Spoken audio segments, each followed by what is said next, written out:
So let's talk about this for a minute, because I know sometimes people, myself included, you get in a rut, right? Yes. You just do the same thing over and over and over. So how do you tell or help someone get out of that rut? So there are different ways, but one of the ways that comes to mind right now is that we gotta see how am I benefiting by not taking action. So there's a benefit in Always. everything, always. Always. So, There's always. That's a but- part. Like part yeah, of me that does part not of- want to take action, right? Yeah. But how do I benefit from not doing that? Sometimes literally it's like, let's say I was talking to someone the other day, and when we asked that question, the answer is like, because I don't have to be responsible for my life, I can continue to blame someone else. I mean, simple as that. And sometimes as we're working, especially with healing trauma from our childhood, we're always blaming our parents. We're blaming our parents. Oh, and I'm the victim of my parents. And by the way, every victim is always a victim. Always a victim. So by no means I'm saying this term with like negative connotation or with diminishing. It's like you are a victim because you were a victim, right? Otherwise you wouldn't feel like a victim. However, there are some people that want to stay in that role forever. Because if I stay in this role, then I don't have to be responsible for my life. I always had to blame someone else, right? And so there's always a benefit. So that's the whole, how am I benefiting from not taking action? And sometimes we'll discover that the pain of taking action is greater than the pain of staying in the place. And if that's the truth, then I need to work with that. Find out why or how come is that pain.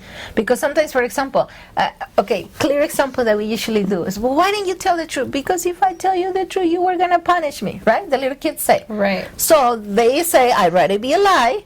I'd rather lie than tell you the truth. Right. Completely aware of what's happening. And then awareness gives you power of choice. And we're here to do that, to practice choice. Right. Yeah. And not only that, here's another, even bigger. A lot of us think that the choice is happening here, but we chose before coming here. So it's almost like we already made the choice, and what we're living is the consequences of that choice. A choice. But people don't understand that. So can you explain a little bit how they made a choice before coming here? Okay, so, and I have a clear example, because, and I think I shared this with you in the past, but I never really understood what that dream was about. A long time ago, I had my first daughter, right? I think I showed you this story where I had the dream with the little boy came and say, I promised to be his mom and all the stuff, my middle son. So I was happy with my daughter to say, that's it, one kid, that's it, I'm not going to have more kids, right? But eventually, when my daughter was close to turning 4, I had this dream, and in my dream, there was this little boy saying, hey, you promised to be my mom, and I'm waiting for you, and are you still interested pretty much in being my mom? And I was like, what? Me? I promised that?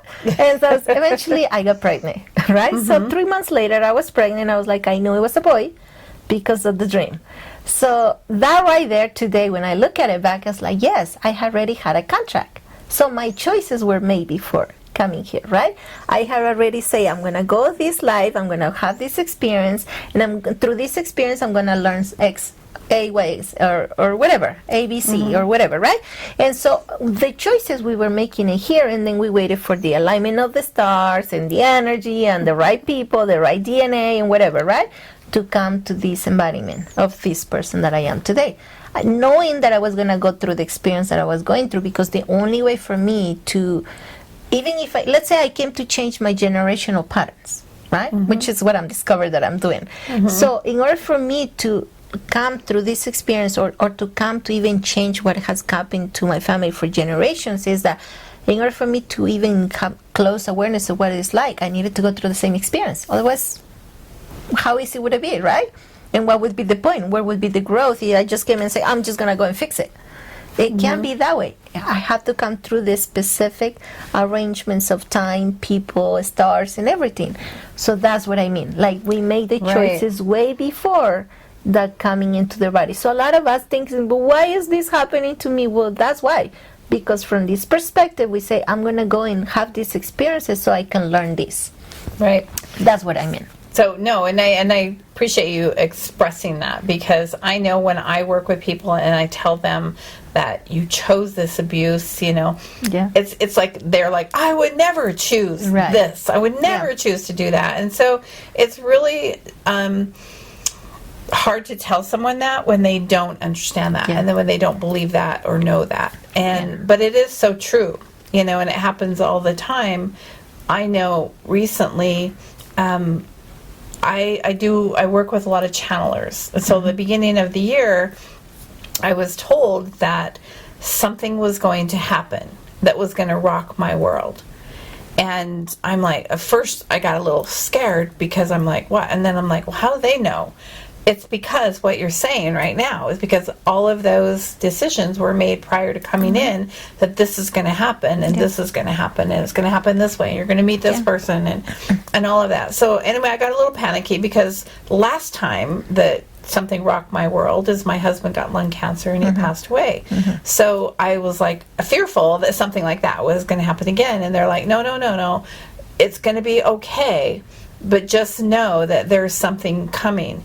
And what's coming, we need you to work through your trauma, because you're going to be helping so many people, and we can't have you triggered by what's coming. Absolutely. And so I, of course, put it out of my mind, because I thought, but then I always kind of knew that there was something in the background that was coming.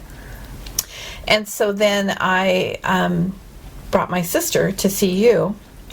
And when we were in there and you're working with my sister, and some memories came up, some suppressed memories, and I swear to God, it was PTSD for me too, because it rocked my world. And it just totally threw me for a tailspin, because things like that don't happen in my world, or in my family, or in, around me. And I thought I was, beyond all of that. But I have so many clients who come to me who experience abuse, and it was crazy to know, that something like that does happen, and it happens to so many of us. But knowing that I chose, before I even came in here, to experience this, and what this is generational healing.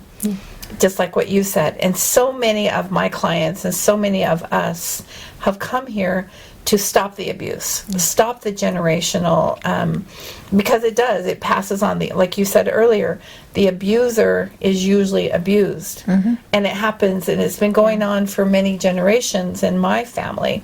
And there's different lines, because you have your mom's line, your dad's line. So on my dad's line, it's gone back 6 generations so far on this one particular event. But in my mom's generational line, there is a skin disease that my family has, and it goes way back, way back. Interesting. And it's through all the bloodshed that was done many, many, many generations ago. And there were curses that were put on my family bloodline. And so that's what we're working through, and that's what we're healing, is all of the generational curses and bloodshed and trauma that have been experienced on both sides of my family. And so it's really incredible to know, though, and I'm so grateful that I can see it from that higher perspective, knowing that I chose to come in here and experience what I came here so that I could do what I came here to do. And when you can look at it from the higher perspective and not as the victim, then we're able to come in here and do what we came here to do. And I know I'm a healer, just like you're a healer, and that's what we came here to do, is to help heal humanity, to heal the world, but heal ourselves in the process. Because we cannot heal others if we don't heal ourselves.